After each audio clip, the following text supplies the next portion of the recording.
पायों से भी ज़्यादा ताकतवर और जमा हुआ शोरबा फ़िश के सर का शोरबा। लाख आप फ़िश के फ़ायदे बता लें। अगर किसी ने फ़िश का सालन नहीं खाना तो वो बिल्कुल नहीं खाएंगे, क्योंकि उन्हें डर लगता है कि फ़िश में कांटे या फ़िश के सर का ख़ुसूसन शोरबा हो तो उसमें हड्डी और कांटे होते हैं। लेकिन ये इतना ताकतवर शोरबा है कि सर्दी के मौसम में अगर इसको खाया जाए तो आपको ये आए दिन की जिस्म की दर्दें, नज़ला, खांसी, ज़ुकाम, सर दर्द और ख़ास तौर पे नज़र के लिए तो ये बहुत ही बेस्ट है। तो अक्सर लोगों को प्रॉब्लम होती है कि फ़िश के सालन में से उन्हें स्मेल आती है। तो आज मैं आपको फ़िश साफ़ करने का तरीका और फिर उसको पकाने का और उसको सर्व करने का तरीका जिस तरह मैं अपने घर में करती हूँ, तो आप यकीन माने बड़ों तो बड़ों, बच्चों को भी कोई प्रॉब्लम नहीं होगी फ़िश के खाने में। तो सबसे पहले मैं आपको फ़िश के साफ़ करने का तरीका बताती हूँ। जब भी आपने फ़िश का सालन पकाना हो तो चाहे वो सर हों या फ़िश के फ़िले हों, तो आप देखें कि उसके अंदर जो भी गलफड़े और ये रेड पार्ट होता है इसको आपने बिल्कुल रिमूव करना है। सबसे पहले हम फ़िश की सफाई करते हैं और उसके लिए मैंने फ़िश को अच्छी तरह धो के एक बाउल में पानी में डिप कर दिया। उसमें 1 टीस्पून नमक और 1 टीस्पून सोडा डाल के इसको 20 मिनट के लिए भिगो दिया।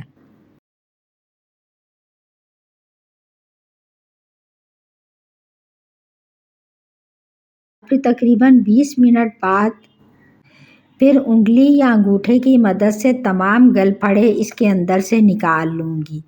ये जो भी कलेजी के पार्ट, आंतड़ियाँ और ये गलफड़े वगैरह होते हैं, इस सब को आपने निकाल लेना है। वैसे मैंने फ़िश के साफ़ करने पे डिटेल से वीडियो बनाई है, आप चाहें तो वो देख सकते हैं। मैं बायो में उसका लिंक दे दूँगी। तो हम इसी तरह फ़िश के अंदर से तमाम इसका ये रेड पार्ट निकालेंगे और आप देख रहे हैं कि पानी का कलर कैसा हो गया है और इसकी वजह से ही फ़िश में या फ़िश के सालन से स्मेल आती है। अब ये देखें काफ़ी हद तक पानी साफ़ हो चुका है और फ़िश भी बिल्कुल साफ़ हो गई है। लेकिन अभी इसकी धुलाई कंप्लीट नहीं हुई, इसे मैं एक दफ़ा आटे की मदद से भी धोऊँगी, ताकि कोई चांस ना रहे कि फ़िश के सालन में से स्मेल आए और हमारी सारी मेहनत बेकार जाए। तो आप ये देखें सर की एक-एक बोटी को मैं उठा के साफ़ कर रही हूँ और फ़िश को भी इसी तरह साफ़ कर रही हूँ। फ़िश हो या फ़िश के सर हों, उनको धोने का मेथड सेम है। तो आज की मेरी रेसिपी है फ़िश के सर का शोरबा। तो हम उसमें थोड़ी-सी फ़िश भी शामिल करेंगे ताकि आप लोगों को पता चले कि चाहे सर हो या फ़िश हो, शोरबा एक ही तरीके से बनेगा। अब एक पैन में मैं घी या ऑयल डालूँगी।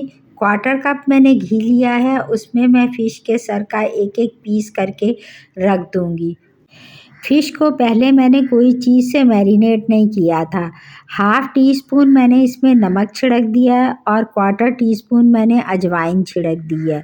इस तरीके से आप फ़िश फ्राई कीजिएगा कि आपकी फ़िश में से ऐसी ज़बरदस्त खुशबू और जायका आएगा और स्मेल का दूर-दूर तक नाम नहीं होगा। अब जो फ़िश फ्राई होगी उसे मैं ओवरलैप करके और जो जगह बचेगी बाकी फ़िश के पीस भी उसमें रख दूँगी। इस तरह हमारी तमाम फ़िश एक ही पैन में फ्राई हो जाएगी और फिर मैं इसमें से फ़िश निकालूँगी नहीं। इसी में मैं उतना पानी डाल दूँगी जितना हमें शोरबा चाहिए, बल्कि थोड़ा-सा उससे ज़्यादा डालूँगी। और ये हल्की आँच पे पकता रहेगा और ये ज़बरदस्त किस्म की यख़नी टाइप बनेगी और जब फ़िश पकेगी तो आप यकीन करें कि शोरबा जमा हुआ होगा।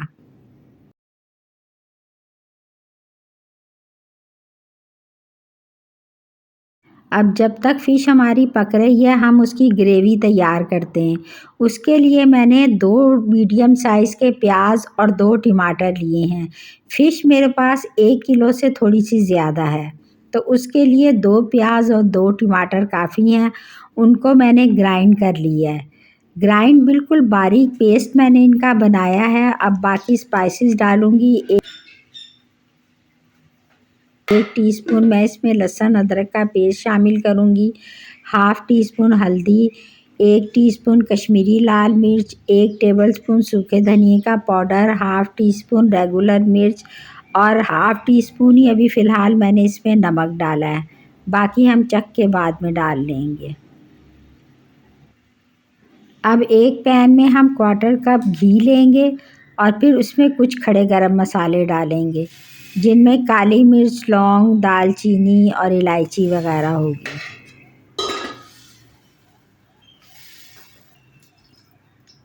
और एक बादियान का फूल भी है, इसका मैं हल्का सा और इसको घी में रोस्ट करके फिर मसाला डालूँगी। अब वो जो मसाला तैयार करके रखा था वो मैंने शामिल कर दिया है।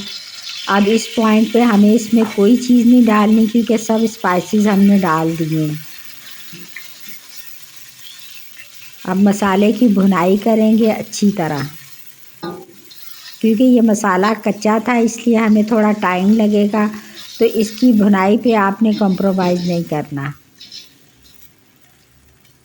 यहाँ तक कि प्याज टमाटर का तमाम कच्चापन ख़त्म हो जाए। ये थोड़ा सा मैंने पानी भी इसमें शामिल कर दिया है वो बॉल खंगाल के। अब मसाला काफ़ी हद तक भुन चुका है तो इसमें हम दही शामिल करेंगे। 3 से 4 टेबलस्पून मैं इसमें दही शामिल करूँगी और मज़ीद इसकी भुनाई करूँगी।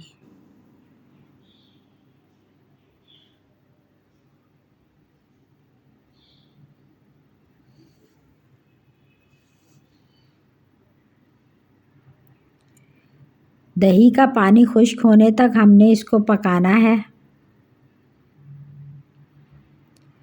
अगर ये पानी खुश्क हो जाए तो आप साथ साथ फ़िश के जो यखनी बन रही है उसमें से थोड़ा पानी ऐड करते जाएं और मसाला भूनते जाएं। इस तरह करने से मसाला फूलता है और अच्छी तरह पक भी जाता है और फ़िश का फ्लेवर भी मसाले में से आना शुरू हो जाएगा। एक दफ़ा आप इस रेसिपी से ज़रूर पकाइएगा, ये बहुत ही टेस्टी और रिच फ्लेवर की रेसिपी है। मुझे उम्मीद है कि आपके घर में अगर बुज़ुर्गों ने ये सालन खा लिया तो वो फ़रमाइश करके बनवाएंगे। अब मसाला अच्छी तरह पक चुका था, मैं वो फ़िश और पानी सारा जो यखनी उसकी थी वो मैं मसाले में ऐड कर दूँगी। और आप ये देख रहे हैं कि इस तरह हमारी फ़िश भी बिल्कुल नहीं टूटी, उसके सर बिल्कुल साबुत हैं और उसकी जो फ़िश के पीस हैं वो भी साबुत हैं। तो अब इस पॉइंट पे मैं इसको थोड़ा-सा पकने दूँगी तकरीबन 10 मिनट तक, तो फिर हमारी फ़िश तैयार हो जाएगी। चलें तो जब तक हमारा फ़िश का शोरबा तैयार हो रहा है, अगर आपको रेसिपी अच्छी लग रही है तो लाइक, शेयर और कमेंट ज़रूर कीजिएगा। चैनल पे नए हैं तो मनोसलवा व्लॉग को सब्सक्राइब कर लें। आप लोगों का बेहद शुक्रिया। अब सालन की शक्ल देखते ही मुँह में पानी आ रहा है कि आदमी जल्दी से खा ले।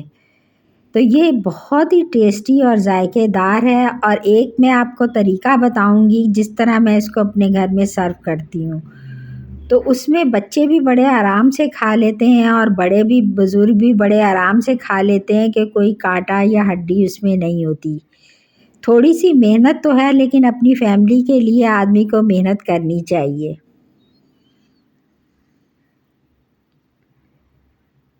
अब 5 मिनट के लिए मैंने इसको दम पे लो फ्लेम करके रखा है और फिर 5 मिनट बाद मैं इसकी फ्लेम ऑफ कर दूँगी और हमारा फ़िश के सर का शोरबा तैयार है। तो है ना आसान रेसिपी। आप देख सकते हैं कि सारे पीस इसके साबुत हैं। इसको हरा धनिया डाल के गार्निश करें और इसे आप रोटी, चावल और नान तीनों चीज़ों के साथ सर्व कर सकते हैं। ये तो वो आम तरीका है जिस तरह हम मछली या मछली के सर बना के सर्व करते हैं।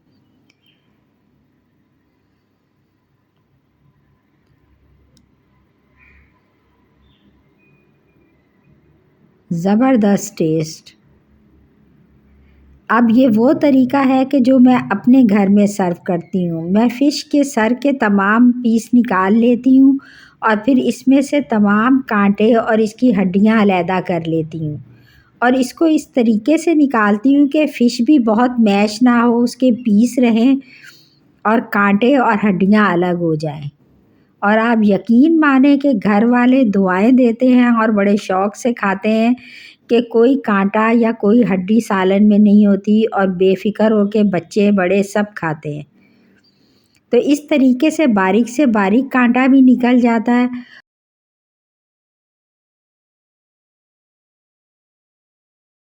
और ये सारे वो कांटे हैं जो मैंने निकाले हैं। तो एक दफ़ा आप मेहनत कर लिया करें तो घर वालों को एक अच्छी चीज़ खाने को मिले, हेल्दी, ताकतवर और सेहत के एतबार से लाजवाब। अब इसके हेल्दी होने का सबूत ये है कि ये 2 घंटे में ही मछली का सालन जम गया है। चलें तो मिलते हैं किसी नेक्स्ट वीडियो में किसी टेस्टी रेसिपी के साथ।